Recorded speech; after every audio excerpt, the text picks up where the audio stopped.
The assets is where you usually drag and drop all your images and all your files or videos, audio, whatever you want in your app.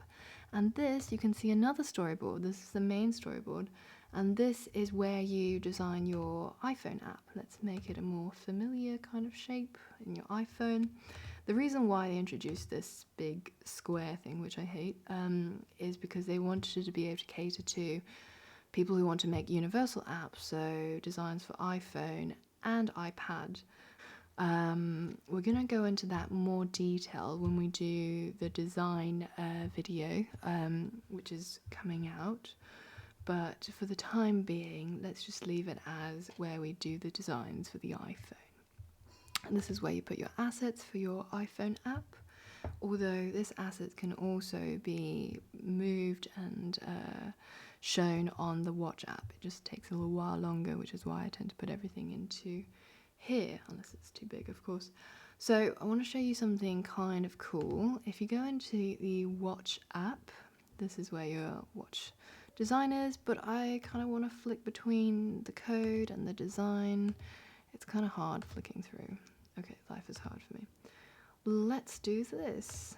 We've got this little two-circle thing, which is called the Assistant Editor. And when you click on it, you have the design on the left and you have the code on the right. That means when you put a button there, you can do cool things like adding it into here.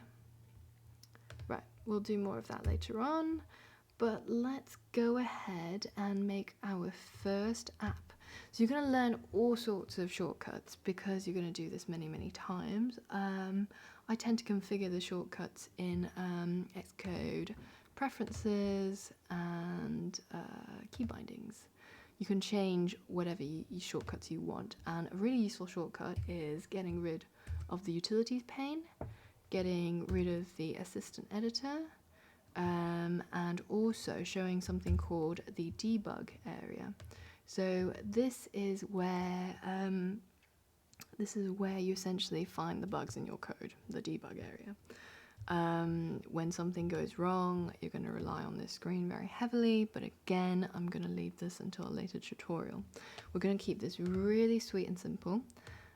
First app. Okay, so I really don't like the black background. Note again, this is against Apple's design advice, but let's be a little bit rebellious today. We're going to change the background to a sort of pink is for girls. Okay, let's try blue. There we go. Blue. I like that. That's nice. Right, so what we're going to do is type in here. So you've got to have this little part selected, and this is where all your design interface parts are located. You can type in here, say something like, we need a label, so label. There's many different types of sort of labels, date labels, time labels. If you just want a UI label, which is where you put text, just put in UI label, drag it in here. So the default for this is, I think it's a San Francisco font that they've introduced, and it's located on the upper left corner. I don't really like that, so I'm going to change the alignment horizontally, make it centered, vertically make it centered. Bam, now it's in the middle. And you'll notice that this has changed because I've changed the rules. This will be changed on the 42 millimeter watch and also the 38 millimeter. Be the same on both. I also think that's a bit too small, so I'm going to change the size. So normally it's like a sort of body type font, but I am going to change it by changing it to custom. I'm going to go with good old Helvetica and make that a 20-point font. There we go. And here you can change the text, or you can double click here, whichever you like. We're going to write hello world. You know, the world never says hello back to you. It's like a bunch of coders saying hello to the world, and the world's like, fuck you. Anyways, moving on. Somebody's a happy place today. So we've got hello world, and let's just get rid of that. Let's get rid of that. Da-da. We're not even going to touch the code because essentially what interface builder or storyboard is. It's a way of changing your visual designs into a sort of code that the watch or the iPhone can understand, and it builds it for you. So by doing all of that, a lot of code's actually been written, but Xcode wrote it. I didn't have to. This is the easiest way of changing the designs. Obviously, if you want to do anything complex like have logic, you can't really, you have to write code. But we're going to teach you that later on. So we are going to run this app. You can see that there's two targets. One is the first one here, hello world, with the little A. So that's your app target, and it usually builds, this is essentially building the iPhone app. You can also build the WatchKit app here. So you need to go down to here, this little watch icon, and then we're going to build it on the 38mm. So over here, if you actually have a connected valid device, physical device like an iPhone, which is paired with a watch, you'll see those show up there. Again, we're going to show you how to put it on your actual device soon as well.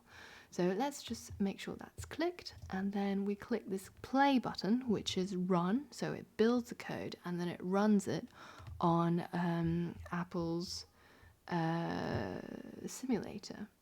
So once that's done, that says build succeeded. It shows you a little nice iPhone and the little watch. These are all simulated, so it's basically a program that pretends to be an iPhone and a watch, and it does it quite well. There we go, we've got our watch, and we are launching. So beach balls, beach balls, beach balls. There we go, yay! This is your first app. Do you want the application Xcode beta app to accept incoming networks? Make sure that you click allow. So just in case in the future when you launch Simulator and you need to connect the phone or the watch to the internet, that allows it. So, and that is the end of our first tutorial. You have managed to download Xcode and managed to get it working if you got to this part. We've launched Simulator. We've had a quick guided tour of Xcode, which you're going to learn more and more about, and you're going to learn to love and slightly hate it in the future. And we have built our first app, Hello World. And the world does not say hello back.